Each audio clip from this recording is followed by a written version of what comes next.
So the topic of today's video came from actually one of your comments. So I'm super happy to record the video that you guys asked for, which means that you need it and the information is going to be even more useful to you.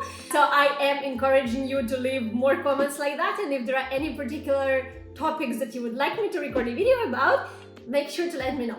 And so today's video is going to be about how to find a job in Netherlands.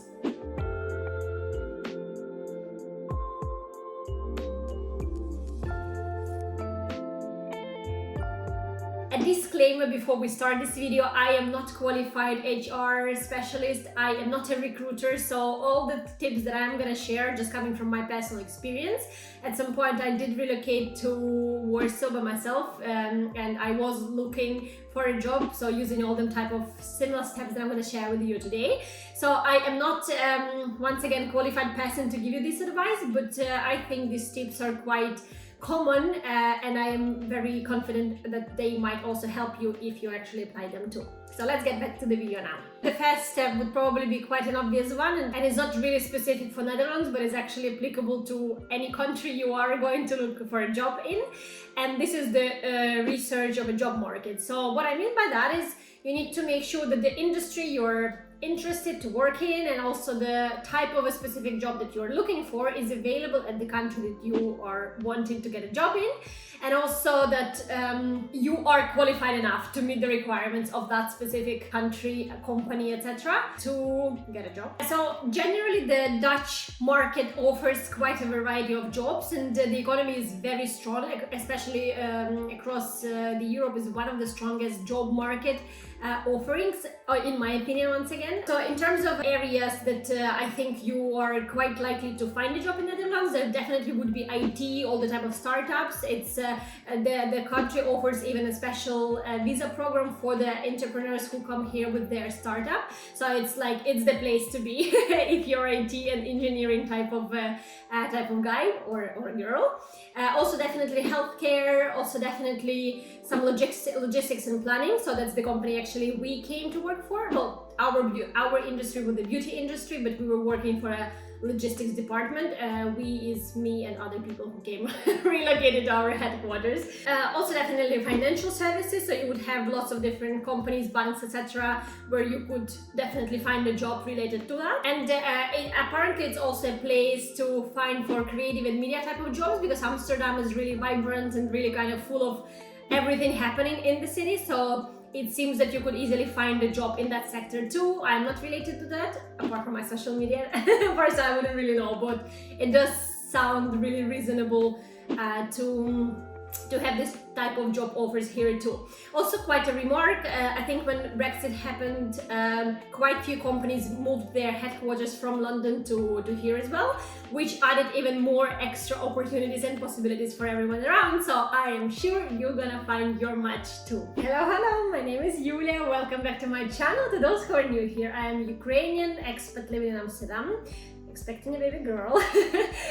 And in this channel I'm sharing all the tips to expat life in Netherlands, but also I'm showing my travels here and sharing some insights to the happier living, which I'm very much after myself. Hit subscribe button and let's get back to today's video. So the number 2 point which I would definitely do, I would update the CV and I would make sure that it's kind of in line, in accordance to the Dutch requirements, if that makes sense. As I've lived in different countries across Europe, I realized that the CVs can vary really depending on the area you're in, and so from my experience they're rather short, so it's like a 1 maximum 2 page kind of document, which probably is good to fill with a little bit of a kind of creativity and kind of outside of a template. I think that's what worked for me when I was looking for a job, because I think when it's kind of just a standard like template, then it's a little bit probably outdated maybe. But also it of course depends on what type of job you're applying, but probably to stand out of 100 applicants it would be good to kind of make it a little bit with a sparkle, if you wish. So number 3 is networking, and we are gonna obviously talk about which are the resources to use in order to find a job in Netherlands, but This one will be probably the fast one to mention. So everyone here uses LinkedIn, not just as a social platform, but actually as a resource to connect, to network, and to then find a job. I find it quite interesting because I've never before used LinkedIn apart from just kind of like following, you know, my colleagues' anniversaries of their offices, but it seems to be the place where people do apply for jobs here, and they also once again connect with each other and they build their networks. So make sure to be a proficient user of that and explore the platform as much as you can. Another job portals to use in here, and these ones I had to Google myself because I obviously was relocated to Netherlands, so I never had to look for a job in here, but I do trust the resources that I found, or the good ones, the good fit for the job search. So here they are: Indeed NL, LinkedIn jobs already as I've mentioned, Monsterboard, Monsterboard I guess it's the correct one, and the Glassdoor of course, which also gives you a little bit of an indication about the salary and kind of a description of whether or not employees are happy as well with the work.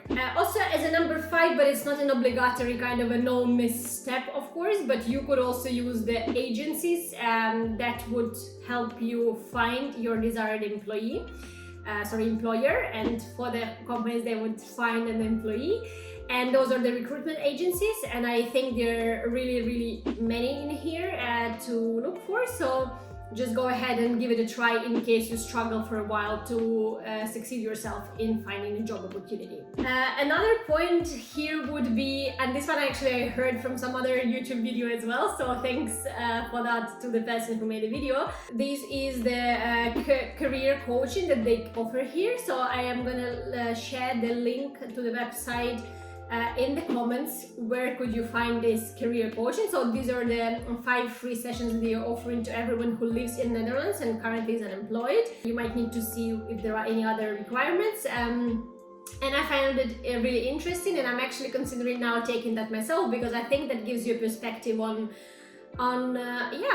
whichever questions you might have and struggles and whatever challenges, then the person probably could help you with with answering them questions. Of course, when it comes to moving to a foreign country, and the first question which would naturally pop into your mind is whether or not you need to know the local language to be able to find a job. And here Dutch speak absolutely perfect English, annoyingly perfect English. That's sometimes like Jal, who is British, cannot identify whether or not they're native speakers or not. So you will definitely not struggle without Dutch here. Yet at the same time, I would imagine that your job opportunities would just expand naturally if you do know also Dutch at a high proficient level, but at the same time this is not mandatory to meet majority of the job's criteria. Another one is my favorite because that's exactly what I've done when I came to Poland. So I had a list of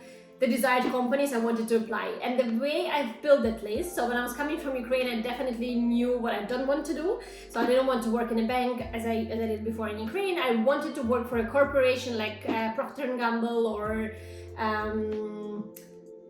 that's the first one that came up into my mind because that's exactly the one I've applied to. But apart from that, so the big type of company, probably American, and the reason for that was like particular values that the companies did have, and then also kind of the work environment and kind of the high-skilled employees that they would hire as well. So I did like the idea of the multicultural and multinational company as well. So all of that made me kind of select the companies I would be happy to work for. So I've made a list of 100 companies, and I would literally just go and apply to their websites directly. Sometimes even message also like a recruitment contact with if there is no job posting done yet, to see if there are any opportunities available. And that was quite a nice approach, because then it kind of like narrows you down to, 100 companies is still quite a list, but it narrows your choice and your focus down to specific companies that you would be interested to work at.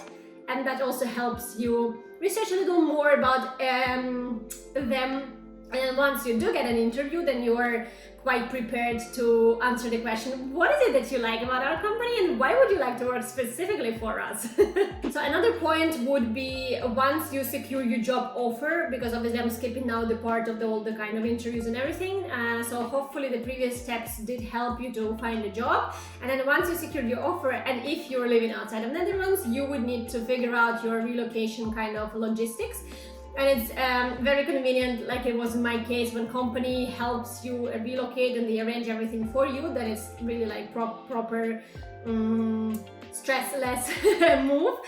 In case it's not the case, then you would need obviously to figure out how to go about housing and all the kind of matching all them dots together so that the relocation does happen with as less stress as possible. But related to the point that I've just mentioned, the last advice would be to be aware of the 30% ruling.